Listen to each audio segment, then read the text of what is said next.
Thank you very much, preacher. No? Hindi ko, natatandaan ko yung pinakauna kitang nakita dito.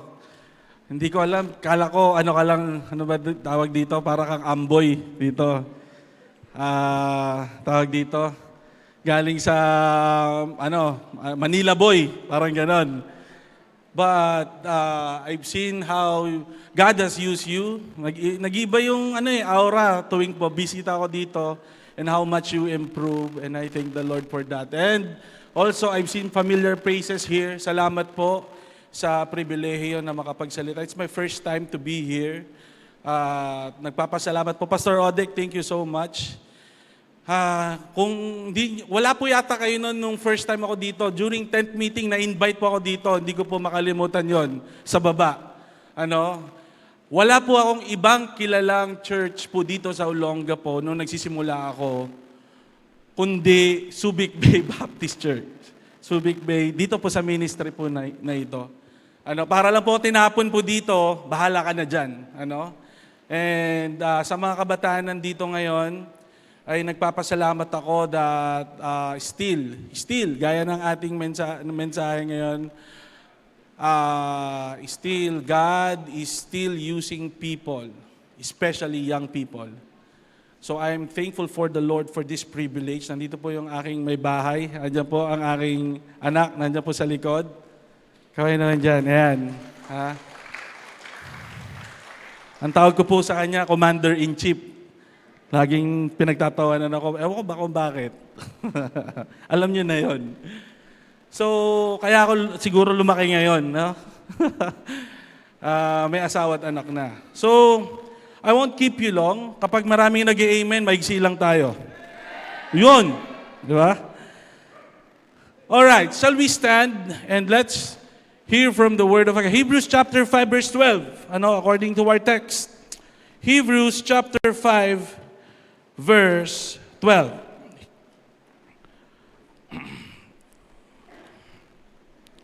Sabi po diyan, Hebrews chapter 5 verse 12, For the time ye ought to be teachers, ye have need that one teach you again, which we be the first principles of the oracles of God, and are become such as have need of milk and not of strong meat. For everyone that useth milk is unskillful in the word of righteousness, for he is a babe. But strong meat belongeth to them that are full of age, even those who by reason of use have their senses exercised to discern both good and evil. Yumuko tayo pumikit, tayo po ay mananalangin. Lord, we thank you for today. We thank you for the sweet spirit that we have. We thank you for every preachers that are here. Thank you for this church who has been a lighthouse for this community. Salamat, Panginoon, sa involvement ng iba't ibang mga simbahan na nakasuporta, Panginoon, para maihayag namin ang kahalagahan at para may matutunan, Panginoon, ang mga kabataan ng kasalukuyang henerasyon. Salamat, Panginoon, because you've been so faithful to us. Thank you, Lord, for being so good to us. Thank you for providing everything. And for making everything possible, Panginoon. You are a great God. And we bring back all the glory and honor to you in Jesus' name. Amen and amen. Pwede na po tayong umupo. And as I start this message, our topic for today is maturity matters. Amen? Maturity matters. Mga bata kayo, nasa isip nyo. Pero you have been exposed with so many things sa iba't ibang background of environment that you've been living on. Ang kaibahan nga lang ngayon, kilala mo na ang Diyos, nakakilala ka na sa Panginoon, tumanggap ka na sa Panginoon bilang tagapagligtas. Now, nandito ka na sa kasalukuyang panahon that challenges comes because the devil is like a roaring lion. So, maturity matters. gaya ng ating nabasa sa salita ng Diyos, that we need to have, according to our text, for everyone that useth milk, ini-encourage tayo. We are babe in Christ. Nakakilala tayo sa Panginoon. Bata pa tayo. And for sure, ngayon, hindi pa lahat na nandito ngayon na nakatingin sa akin nakakilala totally sa Panginoon. Yung iba, pangiti-ngiti lang yan. Patingin-tingin lang yan sa paligid. Pakrush-crush lang yan. Meron diyang ibang motibo kung bakit nandito. Let me tell you, you are here because God has already planned you being here. Ang Diyos may plano sa iyo kung bakit ka nandito ngayon. Actually, God has a plan for me kung bakit ako na-invite po dito. Right? Before ma-invite po ako, ay pinlano ng Panginoon kung ano yung mensahe na ibibigay ko sa inyo. Maturity matters. Simula nung ako ay kabataan, iba't ibang pagkakataon na sa buhay ko na challenge ako ng Panginoon. Ano po? Napunta po ako from Manila actually. Pinanganak po ako sa Mandaluyong City, hindi po sa loob sa labas. Pinanganak po ako doon, nandun po yung family ko. We are family of 7, I'm the youngest. Life is tough. Napakahirap po ng buhay po namin.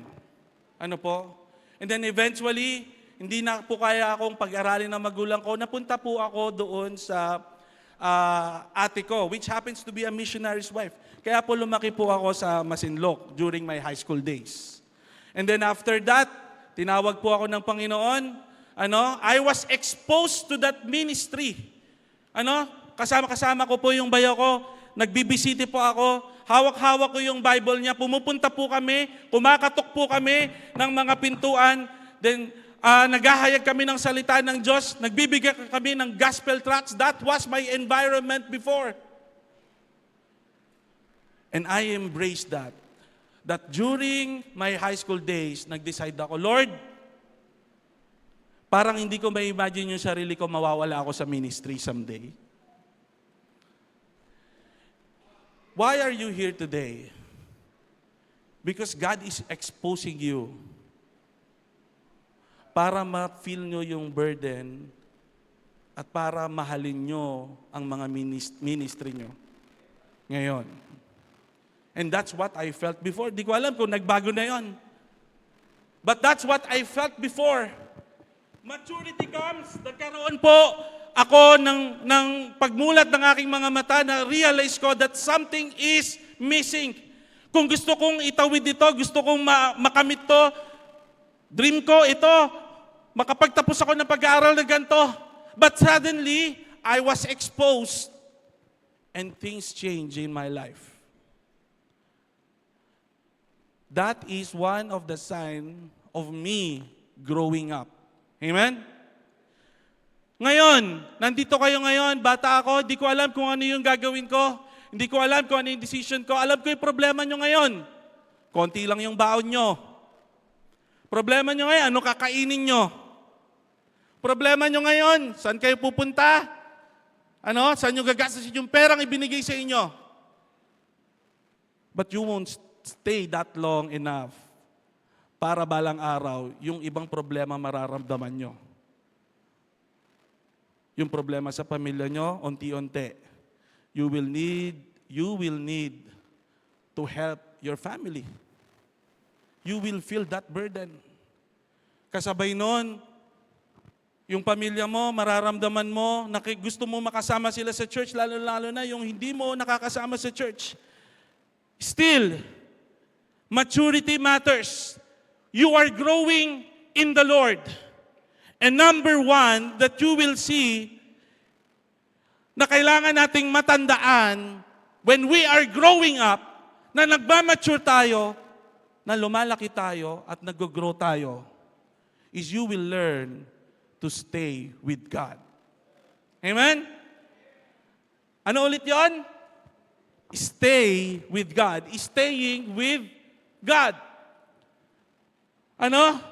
John chapter 15 verse 4, sabi po dyan, abide in me and I in you, as the branch cannot bear fruit of itself, except it is abide in the vine, no more can ye except ye abide in me. If you stay with God, you will grow. If you will stay with the Lord, you will have fruit.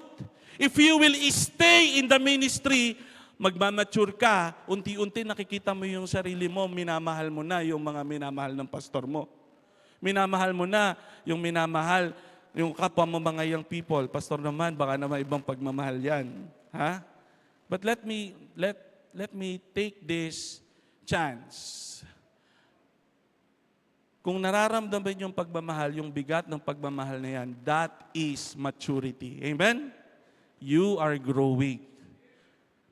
Yung dating hindi mo pinagtutuunan ng pansin, pinagtutuunan mo ng pansin ngayon. This verse encourages us to remain close in our relationship with God, as we can only bear spiritual fruit when we stay connected with Him. Amen? That's why we need to stay with God. Gusto ko, kasama ko yung Panginoon. Gusto ko, saan man ako dalhin ng buhay na to, kasama ko yung Panginoon. Gusto ko, sakaling mapunta ako sa school na pinapangarap ko, I will stay with God. Gusto ko, kapag lumipat kami ng bahay, I will stay with God. Gusto ko, kapag lumipat kami ng lugar, I will find a church. I will stay with God. Gusto ko kapag binigay na ng Panginoon, yung mga pinapanalangin ko, I will stay with God. Sabi ko nga, ang tagal na po, no? Sila Pastor, basketball, ang dami na. Marami po actually mga young people. May iba dyan, mga ilan-ilan na sinasama ko ngayon, wala na. Ha? Did they stay with God? I don't know. Pero I don't judge them. Pero na-witness ko na unti-unti, na nag-mature sila. Kapag nag-mature sila, and they stayed with God, and they learn to stay with God, they will always go back where they started. So salamat po sa Panginoon that we bear fruit of itself, except Ye abide in the vine. Amen? Kapit lang tayo. Pangalawa, maturity matters is trusting Him. Magtitiwala tayo sa Panginoon. Part of growing up, part of maturity is trusting God. Magtiwala lamang tayo sa Panginoon. Psalms chapter 37 verse 5, sabi po dyan, commit thy way unto the Lord, trust also in Him, and He shall bring it to pass. Dati hindi ko po alam kung ano yung ibig sabihin po niyan. Dati hindi ko alam kung ano yung pagtitiwala sa Panginoon. Dati hindi ko po alam kung ano yung mangyayari sa buhay ko. But when I started to commit my ways unto God, and I started to trust Him, Lord, Ikaw na bahala. And then I ended up, Lord, salamat. I will always look back and say, Lord, thank you. Natutuwa ko, nag-mature ako, I learned to trust you. And remember kung nasan ako dati at kung saan mo ako dinala, Lord, salamat. Kasi pinagkatiwalaan kita. Lord, I thank you because I trusted you. Ano? Trusting Him.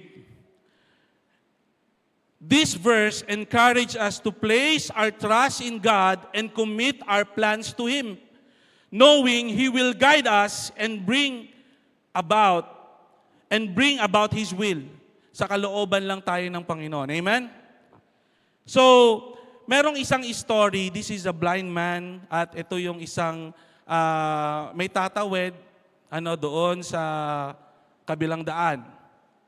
At nakita nitong taong ito na may tatawid na bulag doon sa pedestrian. O kapag bulag, anong mangyayari? Kapag tumawid siya na wala siyang kasama, baka masagasaan siya, tama? Then suddenly, may isang tao, no. I've been here before, alam ko yung daan na to. All I need for you is to trust me, sabi ng isang lalaki. And then, tatawid na siya. Hesitant itong bulag na to, hindi naman kita kilala. How can I trust you? Believe me, just trust me. Alam ko yung daan na to. I've been here before. I've been crossing this area for years. Pagkatiwalaan mo lang ako. At tumawid sila kasama ng bulag na yon, and when they cross, alam mo sinabi ng bagay, thank you. You're a good person. Thank you for your kindness. What is this message is telling us? This is story telling us. Ang Panginoon, di naman natin siya kilala pero pinagkatiwalaan natin siya. Amen? We are blind before di natin alam kung saan tayo pupunta. But the Lord sent us a guide. That someday, nawawala ka. You were once blind, but now you found somebody that will help you, guide you. Amen? Kapag ka nandito yung mga pastor natin and they are helping you, they are your guide. Amen? So you trust them. Pangatlo,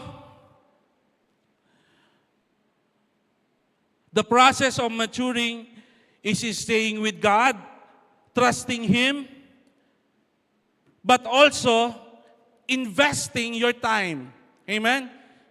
Investing your time. Napakalaki po ko nito. Minsan binababa ko kasi yung mic ko. Sa amin kasi, mas komportable po ako. Pero, baka mapaos po ako kapag binaba ko po yung mic. So, investing your time. Matthew chapter 6, verse 33, "But seek ye first the kingdom of God and His righteousness, and all these things shall be added unto you." So this verse emphasizes the importance of prioritizing God and His kingdom. Salamat po sa Panginoon ngayon, sa mga kabataan ngayon, nagbigay kayo ng oras para sa Panginoon. You invest something for God. At yung mensahe na narinig nyo ngayon, kapag iyan ay nag-stay, it will make a difference in your life. Hindi nyo lang namamalayan na punta kayo, nai-invite kayo, nagiging involved kayo sa ministry, kung anong part yan, sa basketball man yan, sa mga youth fellowship man yan, sa camp man yan, hindi nyo namamalayan that you are investing your time and it helps you mature as a Christian. Amen? Nagmamature ka, nag-grow ka. So salamat po sa Panginoon.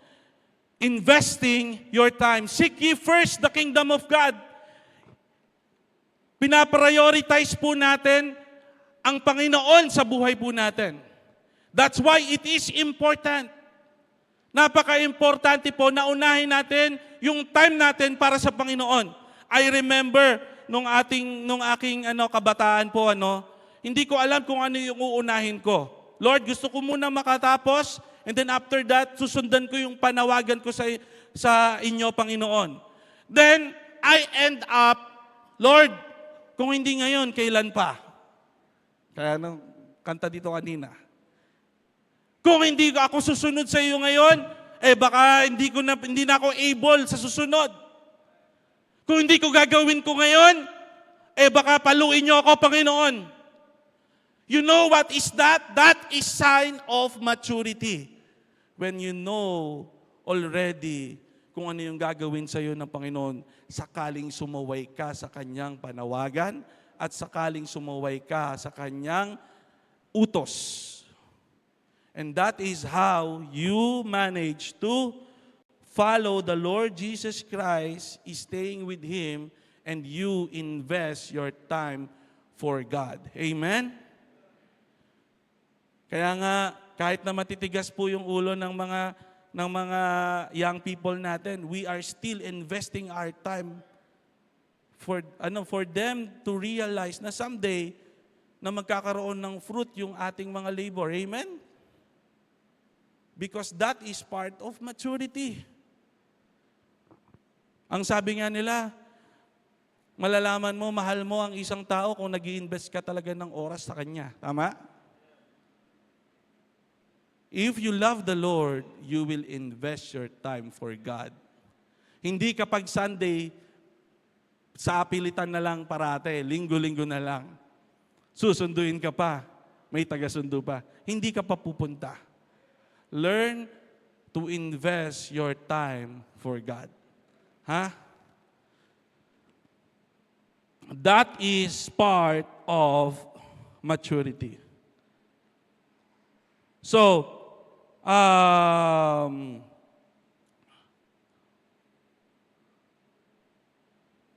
number 4. Dalawa na lang and we're done. Amen? Konti nag-amen eh. Hindi ako matatapos. Isang oras pa to. Okay. Number 4.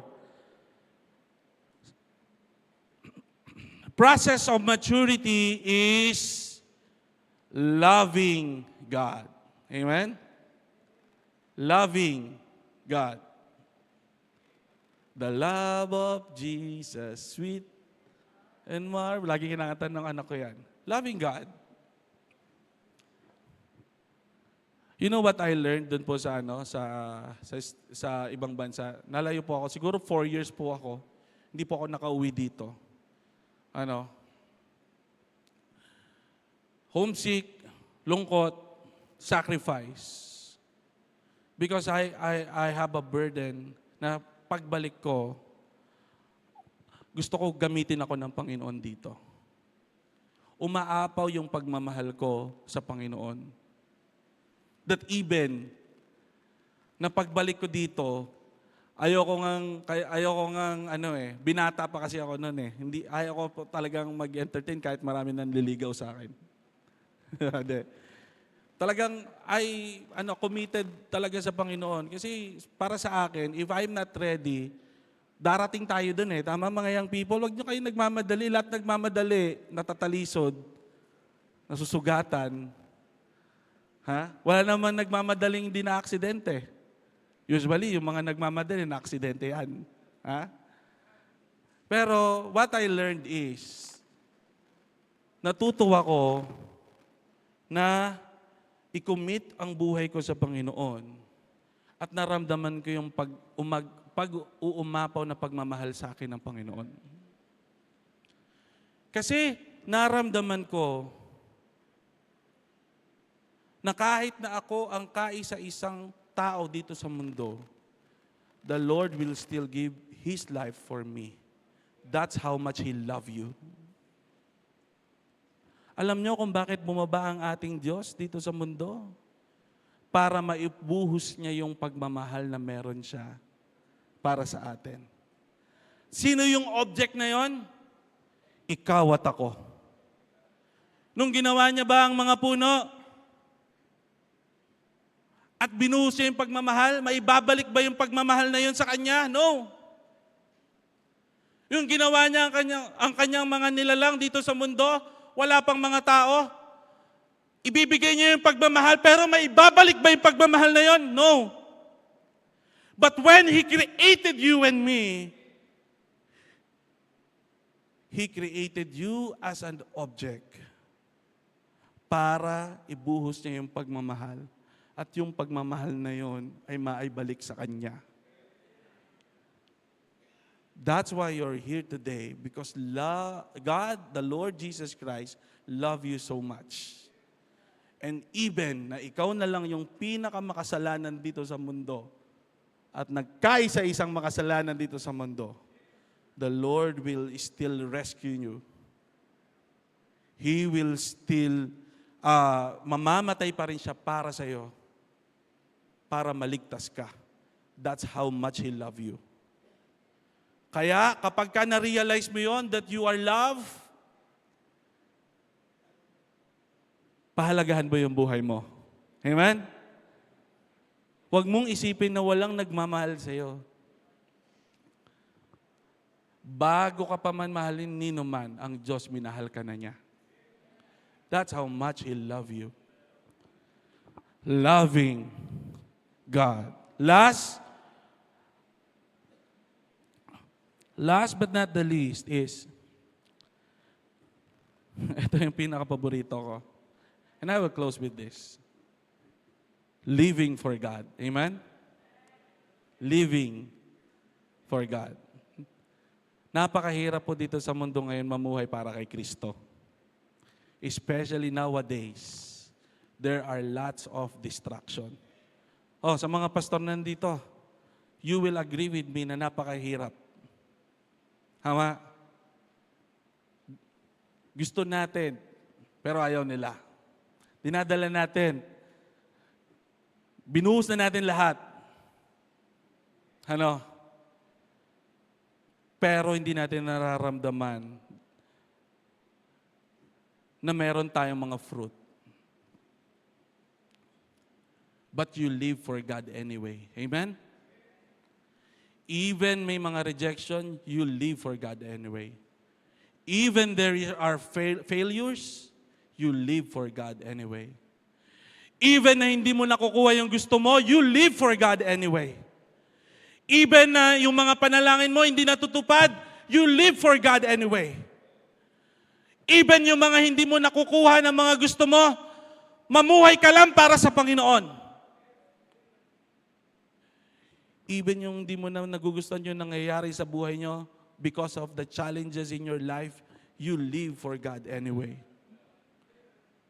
Because living for the Lord, sabi sa Romans chapter 14 verse 8, for whether we live unto the Lord, and whether we die unto the Lord, and whether we live therefore or die, we are the Lord's. Salamat po sa Panginoon kasi nararamdaman ko na I'll see myself living my life for God. And that's good enough for me. Ano? Natututunan ko ngayon sa parte ng buhay ko. 8 years na po ako sa church. Dito sa Olongapo.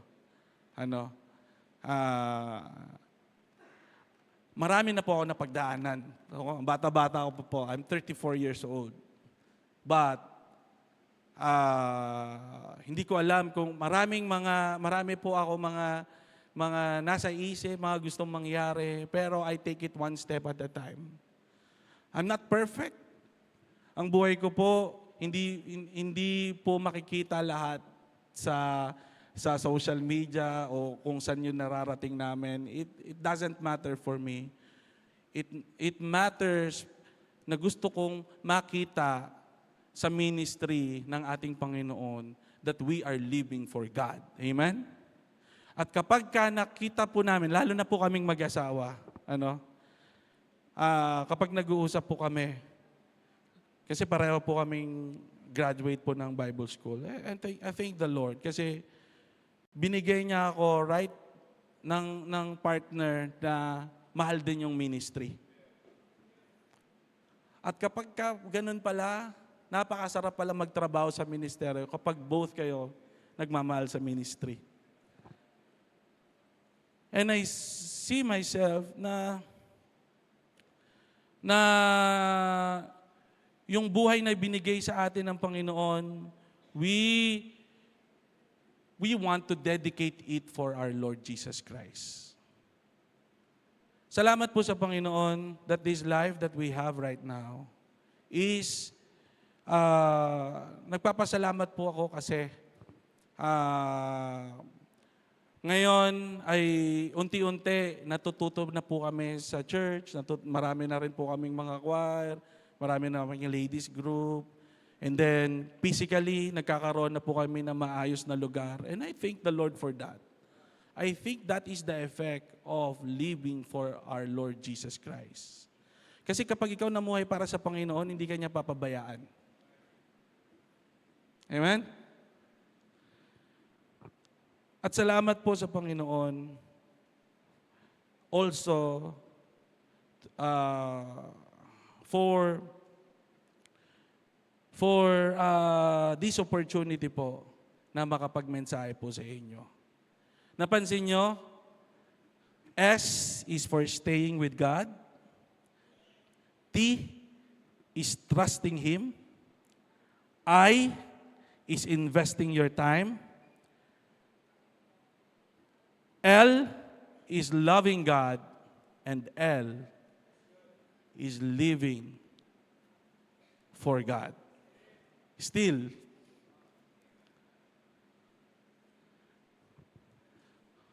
kumbaga sa kwentong kalye, diyan ka lang. Kalma ka lang. Hindi pa tapos yung Panginoon sa'yo. You are young. You do something for our Lord Jesus Christ. Ibigay mo yung buhay mo sa Panginoon. Ako nga, pag nag-uusap kami, bata pa kaming mag-asawa, pero nag-uusap na kami yung last will and testament na namin. Because I know, it will happen so fast. Mga kabataan, wala ka pa kayong iniisip ngayon, pero unti-unti, you will face life's reality na kailangan nyong tumulong sa pamilya, na kailangan nyo at the same time makapagtapos ng pag-aaral. There are lots of pressures. You will go, magbabayad na kayo ng kuryente, magbabayad na kayo ng tubig, everything. Nagkakaroon ng sakit, nauospital. There are lots of challenges, broken family, nagkakahiwala yung mga magulang. Marami po yan sa amin. But still, you stay with God. Amen? Salamat po sa Panginoon because we are still in business of doing something for our Lord Jesus Christ. At sana lumago tayo, mag-mature tayo, matuto tayo. Face that reality na kailangan mo yung Panginoon sa buhay mo. Stay with Him. Salamat po, Pastor, for giving this opportunity. God bless you all. Sana po ay naging blessing po itong ating maiksing mensahe para po sa inyo.